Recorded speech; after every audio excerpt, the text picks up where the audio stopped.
ខ្មែរយើងមានគឺផូរផង់ណាវប្បធម៌ខ្មែរយើងផូរផង់អញ្ចឹងយើងគួរតែរក្សាអ្វីដែលជាខ្មែរកាត់គ្រោះបែបខ្មែរហើយកន្លងមកព្រះរាហូនៅស្រុកខ្មែរយើងអត់ទាន់មានអ្នកសាងសង់ទេមែនទេមានតែគូរូបនៅជាប់ភាហើយគេដាក់ព្រះនៅប្រគ្រោះហើយខ្មែរយើងភាគច្រើនអត់សូវបានដឹងទេថាព្រះនៅប្រគ្រោះហេតុអីគេយកមកកាត់គ្រោះអញ្ចឹងយើងទៅមើលនៅជីវប្រវត្តិព្រះនៅប្រគ្រោះ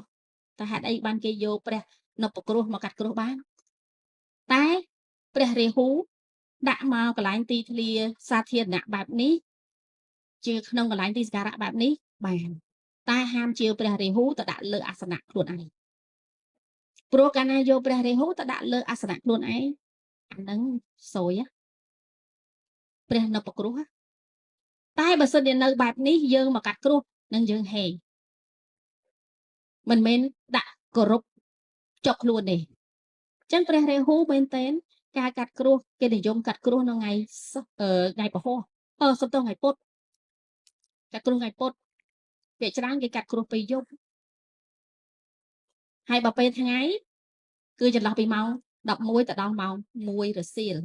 មកកណ្ដាលថ្ងៃត្រង់អញ្ចឹងសំដួលសួរថាម៉ោងហ្នឹងបើហៅសេចជាសាស្ត្រត្រូវទេកាត់គ្រោះដូចគ្នាទេពេលខ្មែរយើងខ្លាំងទេខ្មែរយើងខ្លាំងណាដោយសារអីហៅសេចជាសាស្ត្រគេនិយាយរឿងកាត់គ្រោះគឺកាត់គ្រោះចន្លោះពីម៉ោង11ទៅម៉ោង1ហ្នឹងគឺចុះម៉ោង1មីទៅទេម៉ោងពន្លឺថ្ងៃក្តៅខ្លាំងមែនទេយើងងុយទឹកលើក្បាលលាយសយអស់លីង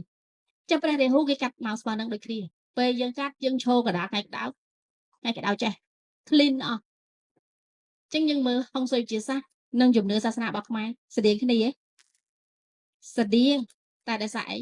យើងបាត់កំពីច្រើនណាតម្រាំស្រាវជ្រាវមកបានមួយ